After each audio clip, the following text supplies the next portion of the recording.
Thank you madam chairperson.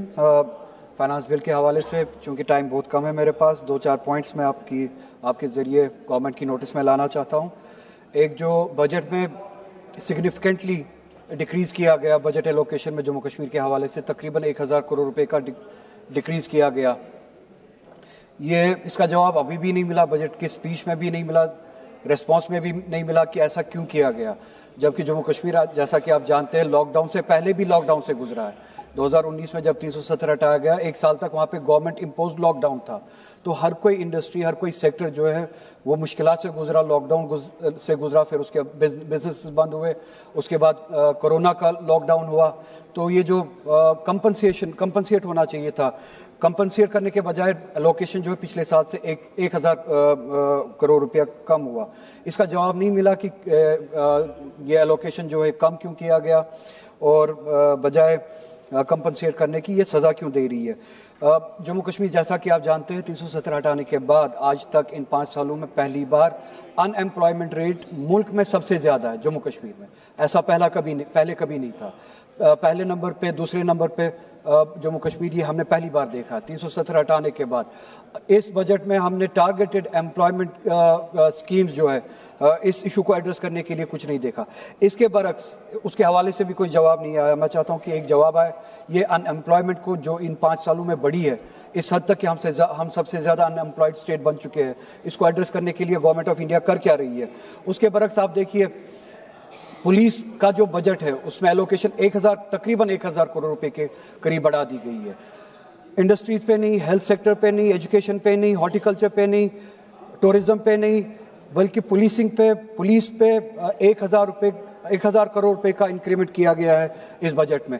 अब अगर किया भी है, कम से कम एसपीओ जो है वहां पे जो सालहा इंतजार करे कि उनकी नौकरी पक्की हो जाएगी, कम से कम ये जो आपने इंक्रीज किया है बजट, इस पे एक आप उनके लिए ख्याल रखते, प्रोविजन रखते कि उनको परमानेंट किया जाए, क्योंकि लॉ होम डिपार्टमेंट इस वक्त गवर्नमेंट ऑफ इंडिया के पास है, law and order government of India के पास है, ये डिसीजन ये खुद ले सकते हैं। अगर अब पुलिसिंग के लिए पैसे बढ़ाए ही आपने, क्या ये कश्मीरियों को डंडा मारने के लिए पैसे बढ़ाए या कुछ सहूलियत देने के लिए? अगर सहूलियत देने के लिए तो पुलिसिंग के जरिए जो एसपीओज है कम से कम वो इंसेंटिव देते, आप वो प्रोविजन रखते, आप उनके लिए आप उनकी जॉब जो है परमानेंट करते, ऐसा भी कुछ नहीं है।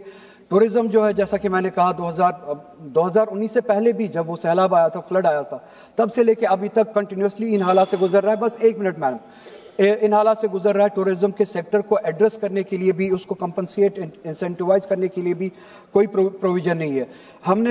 मैंने एक डिमांड रखी थी पिछले साल, मैडम आप भी थोड़ा सा स्ट्रेस कीजिएगा गवर्नमेंट को, कि जो हमारा हॉर्टिकल्चर है, बैकबोन है हमारी इकोनॉमी का, सेब आता है कश्मीर से, फिर मुल्क के मंडियों में बिकता है, मार्केट्स में बिकता है, ईरान से सेब लाया जाता है, यूएस से सेब लाया जाता है, उस पर इंपोर्ट ड्यूटी लगती नहीं है, क्वालिटी उनकी कम है इसलिए रेट कम है। तो कश्मीर की क्वालिटी के मुकाबले में उनकी क्वालिटी जो कम होती है, कश्मीर के मुकाबले में उनका सेब सस्ता बिकता है। हमने डिमांड की थी उस सेब पे जो बाहर से आता है उस पर इंपोर्ट ड्यूटी लगाई जाए। कश्मीर का सेब क्या आपका अपना नहीं है? सिर्फ ये पॉलिटिकल नारे लगाने होते हैं। प्रैग्मेटिकली भी कश्मीर की इकोनॉमी आपकी अपनी नहीं है। बाहर से जो सेब आ रहा है उस पे आप इंपोर्ट ड्यूटी लगाए और इस सेब को बचाए। 15 सेकंड्स मैम। इसके अलावा मैं एक अपील करना चाहता हूं, फिर से मैं होम मिनिस्टर से खुद भी मिला था मगर जवाब नहीं मिला। आपके जरिए इस डेमोक्रेटिक इंस्टीट्यूशन, सबसे बड़ा इंस्टीट्यूशन है डेमोक्रेसी का, इसके बाद हम जाए कहां?